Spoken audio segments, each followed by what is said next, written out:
وَلَقَدْ يَسَّرْنَا الْقُرْآنَ لِلذِّكْرِ فَهَلْ مِن مُّدَّكِرٍ۔ ہم نے اس قرآن کو نصیحت کے لیے آسان ذریعہ بنا دیا ہے، پھر کیا ہے کوئی نصیحت قبول کرنے والا؟ اچھا جی، اعوذ باللہ من الشیطان الرجیم، بسم اللہ الرحمن الرحیم۔ گزشتہ کلاس میں ہم نے 6 حروف کے بارے میں پڑھا تھا، انا، کانا، لیتا، لاکنہ، لعل، کہ یہ 6 حروف وہ حروف ہیں جو اسم سے پہلے آ کر اس کے آخر میں حالت رفع کو حالت نصب میں بدل دیتے ہیں، ساتھ ہی معنی میں اضافہ ہوتا ہے۔ انا بے شک کے معنوں میں، انا کہہ کے معنوں میں، لعل شاید کے معنی میں بتایا تھا۔ ایک بات ذکر کر کے اپنی بات، یہاں پر یہ بات آتی ہے قرآن کا علم حاصل کرنے والے، قرآن پڑھنے والے، کہ لعل کا ترجمہ شاید کیا جاتا ہے، اور اکثر مترجمین کرام اس کا ترجمہ وہ بھی کہتے ہیں تاکہ جو ہے نا، یا ایھا الذین آمنوا کتب علیکم الصیام کما کتب علی الذین من قبلکم تاکہ تمہیں کیا ہو جائے، ٹھیک ہے جی، یہ ترجمے کیے جاتے ہیں۔ لیکن آپ حضرات کو یہ بات یاد رکھنی چاہیے کہ لعل کا ترجمہ شاید یا تاکہ اس وقت کیا جائے گا جب اس کا تعلق مجھ سے اور آپ سے یا انسانوں سے ہو۔ جب یہی لعل کا لفظ اللہ کی جانب منسوب ہو تو اس وقت اس کا ترجمہ یقیناً کیا جائے گا۔ جس طرح ہم یہ کہتے ہیں نا، یا ایھا الذین آمنوا کتب علیکم الصیام کما کتب علی الذین من قبلکم لعلکم تتقون، تو یہاں پہ اس کا ترجمہ جو ہے نا کیا جائے گا لعلکم تتقون، یقیناً تمہارے اندر کیا ہو جائے گی، تقوی کی روش پیدا ہو جائے گی، کیونکہ یہاں پر لعل کی نسبت کیا ہے، اللہ کی جانب سے، اللہ کی جانب سے، تو لہٰذا یہاں پر لعل کا ترجمہ کیا کیا جائے گا، یقیناً کیا جائے گا۔ اور نبی اکرم صلی اللہ علیہ وسلم نے اس کی تشریح فرما دی کہ من صام رمضان ایمانا واحتسابا، کہ ایمان و احتساب کی نیت خالص ہو، اور وہ دوسری حدیث جو بارہا میں نے ذکر، من لم یدع قول الزور والعمل به، کہ جھوٹی بات، غیبت، چغلی، گناہوں سے پرہیز بھی کیا ہے، لازمی ہے۔ اصل کام گناہوں سے پرہیز ہے، لہٰذا دونوں چیزیں ساتھ ہوں تو تقوی ضرور پیدا ہوگا اس کے نتیجے میں۔ آج ہم جو بات آپ کے سامنے رکھ رہے ہیں وہ یہ ہے کہ بعض اوقات قرآن کریم میں آپ کو ایسا نظر آئے گا کہ ان بھی آیا ہوا ہے بے شک کے معنوں میں، اور اس کے بعد جو خبر ہے مبتدا کی اس کے اوپر شروع میں کیا ہو گیا ہے، لام بھی آیا ہوا ہے۔ تو ایسی صورت میں آگے لے کر آئیں گے ذرا، جس طرح کی اس مثال میں دیکھیں، ان بھی آیا ہوا ہے جس کا ترجمہ ہم نے کیا پڑھا تھا، بے شک، اور لظلم عظیم میں ظلم کے اوپر لام زبر لا بھی آیا ہوا ہے۔ تو اب ایسی صورت جب نظر آئے تو اس کا مطلب یہ ہوگا کہ یہاں پر 2 مرتبہ کسی بات کو کیا کیا گیا ہے، نمایاں کا تاکید کی گئی ہے، لہٰذا اس کا ترجمہ جب بھی کریں گے آپ، مترجمین حضرات نے یا تو لکھا نہیں یا لکھا بھی ہے تو ایسا لکھا ہے کہ عام آدمی کو، عام قاری کو سمجھ نہیں آتا۔ اس لیے علامہ غالباً مولانا فتح محمد جالندھری رحمہ اللہ کا جو ترجمہ ہے وہ اس کا ترجمہ کریں گے ان الشرک لظلم عظیم، البتہ شرک بہت بڑا ظلم ہے۔ تو البتہ شرک بہت بڑا ظلم ہے جو ہے نا، اس سے اردو زبان کا عام قاری نہیں سمجھ سکتا کہ البتہ کا لفظ کس لیے استعمال ہوا ہے۔ اسی لیے ہمیں چاہیے کہ ہم اس بات کو مد نظر رکھیں کہ جب بھی ان الشرک لظلم عظیم تو اس کا ترجمہ ہم 2 مرتبہ کریں، یقیناً یقیناً شرک کیا ہے، بہت بڑا ظلم، تو بات کیا ہو جائے گی، واضح ہو جائے گی، دونوں ترجمہ ہو جائے گا۔ ان کا ترجمہ ایک یقیناً، اسلام زبر لا کا ترجمہ ڈبل یقیناً، 2 مرتبہ ہو جائے گا، یقیناً یقیناً، یا یہ ترجمہ یہاں لکھا ہوا ہے بے شک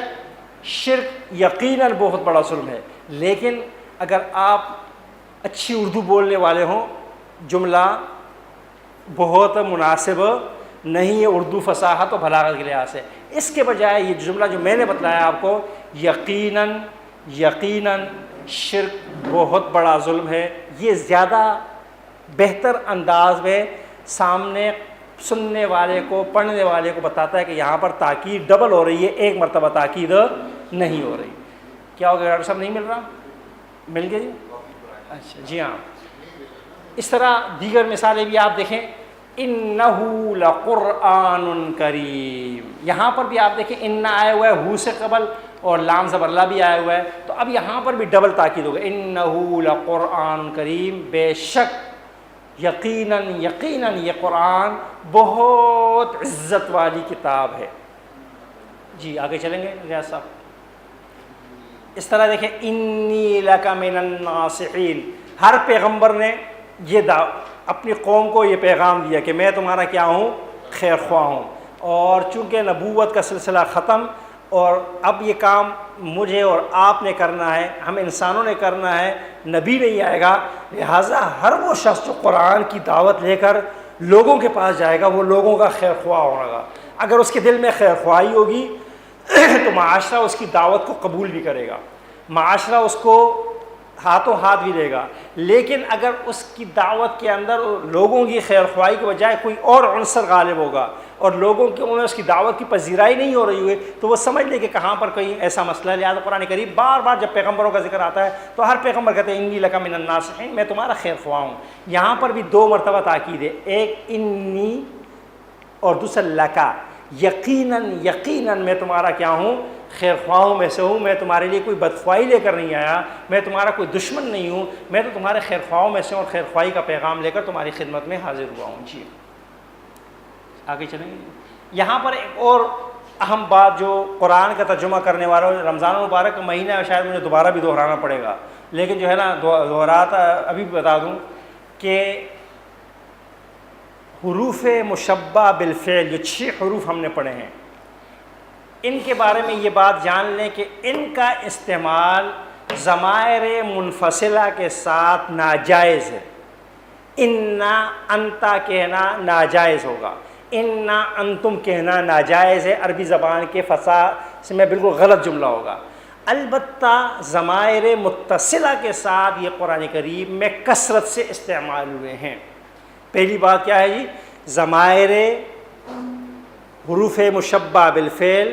ضمائر متصلہ کے ساتھ قرآن کریم میں بکثرت استعمال ہوئے ہیں، ضمائر منفصل کے ساتھ اس کا استعمال سرے سے غلط ہے، ناجائز ہے۔ لیکن جو بات سمجھنے کی ہے وہ اگلی ہے، اور وہ بات یہ ہے کہ یہ حروف جب ضمیر متصل کے ساتھ استعمال ہوتے ہیں تو اس ضمیر کا ترجمہ کیا ہو جاتا ہے، الٹ ہو جایا کرتا ہے۔ اب اس کا ترجمہ ضمیر متصل والا نہیں کیا جاتا، ضمیر منفصل والا کیا جاتا ہے۔ اگر میں اپنی بات سمجھا پایا ہوں جی غزالی صاحب، میں اپنی بات سمجھا پایا ہوں یا شب بیداری کی نظر نہ ہو جائے میری بات، جو ہے نا بڑی اہم بات۔ ڈاکٹر صاحب، سلمان صاحب، میں یہ بات کہی ہے، دیکھیں ہم نے ایک مثال میں چند مثالوں دیکھیں، ہم نے ایک مثال ربہ،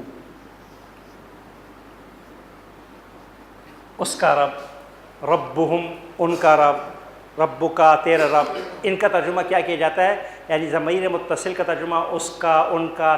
تمہارا کیا جاتا ہے، میرا، ہمارا۔ لیکن یہی ہو ضمیر جب انہ کے ساتھ آ جائیں، انہ ہو گیا تو اب اس کا ترجمہ ہو جائے گا بے شک وہ، ہوا والا۔ اس کا ترجمہ کیا ہو جائے گا پھر، انہو کا ترجمہ پھر کیا کریں گے، انہ ہوا والا۔ اس طرح جب یہ انہ استعمال ہوگا کا کے ساتھ تو اب اس کا ترجمہ کتاب کا تیرا، رب کا تیرا رب، لیکن جب یہاں پر آئے گا تو اب اس کا ترجمہ کیا ہو جائے گا، بے شک تو، ایک ہے بے شک تو، انکم بے شک تم سب۔ یہ بات قرآن کریم میں بہت یاد رکھنے کی ہے کہ یہ 6 حروف ضمیر متصل کے ساتھ استعمال ہوتے ہیں، ضمیر منفصل کے ساتھ تو استعمال ہوتے ہی نہیں، لیکن جب استعمال ہوں گے ترجمہ کیا کیا جائے گا، ضمیر منفصل والا کیا جائے گا، ورنہ آپ کی زبان لڑکھڑائے گی اس لفظ کا ترجمہ کرتے وقت۔ مثلا جو آپ کے سامنے آیت لکھی ہوئی ہے سورہ زمر کی، اس میں دیکھیں 2 مرتبہ ضمیر متصل استعمال ہوئی ہے انہ کے ساتھ، ایک انکا میں، دوسرا انہم میں۔ اب اس کا ترجمہ اگر آپ کریں انکا میتن، بے شک تیرا، تو بات نہیں بنے گی۔ انہم کا ترجمہ میں کریں بے شک اس کا، ان سب کا، تو بات نہیں بنے گی۔ یہاں پہ ترجمہ کرنا ہوگا انکا میتن، بے شک تو، اور یہاں پر ادب کے الفاظ استعمال ہوں گے، بے شک آپ کیا کرنے ہیں، آپ بھی مرنے والے ہیں، وَإِنَّهُمْ مَيِّتُونَ، بے شک وہ سب بھی کیا ہیں، مرنے والے ہیں۔ سب کو موت کا مزہ کیا کرنا ہے، بہرحال چکھنا ہے، دنیا سے سب نے جانا۔ ثُمَّ إِنَّ بَعْدَ ذَلِكَ، مجھے آیت یاد نہیں، اس کے بعد جو ہے نا پھر جو ہے نا آیت اگلے کیا ہے، لیکن یہاں پر اِنَّکَ بے شک تو، لیکن ادب کا ترجمہ ہوگا بے شک آپ کو بھی موت آنے والی ہے، اور وَإِنَّهُمْ یہاں پر اگر اس کا ترجمہ آپ ضمیر متصل والا کریں گے تو پہلے تو آپ کو سامنے والا کہے گا کہ محترم آپ کہنا کیا چاہ رہے ہیں۔ عموماً ہماری خواتین جو ہوتی ہیں، خواتین یہ زیادہ چیزوں کو رٹتی ہیں، تو جب رٹ لیتی ہیں تو پھر وہ زبان پہ چڑھ جاتا ہے تو پھر ساری زندگی جو ہے نا یہ اس کو اتار نہیں پاتی ہیں۔ وہ عموماً یہی ترجمہ کرتی ہیں، بے شک تیرا تمہارا جو ہے نا اس چکر میں رہتی ہے، سمجھا کے ہم بھی تھک گئے، اور نہ سمجھ کر وہ بھی تھک جاتی ہیں کہ جو ہے نا کہنا کیا چاہ رہے ہیں۔ ہم انہیں سمجھاتے ہیں کہ اس کا ترجمہ یوں نہیں یوں کرو، تو کہتے ہیں نہیں جو آپ نے پہلے یہ بتایا تھا جو ہے نا وہ اسی جگہ پر ترجمہ کیا۔ اب وہ جب ترجمہ کر رہی ہوتی ہیں تو خود ان کو سمجھ نہیں آ رہا ہوتا کہ ہم کر کے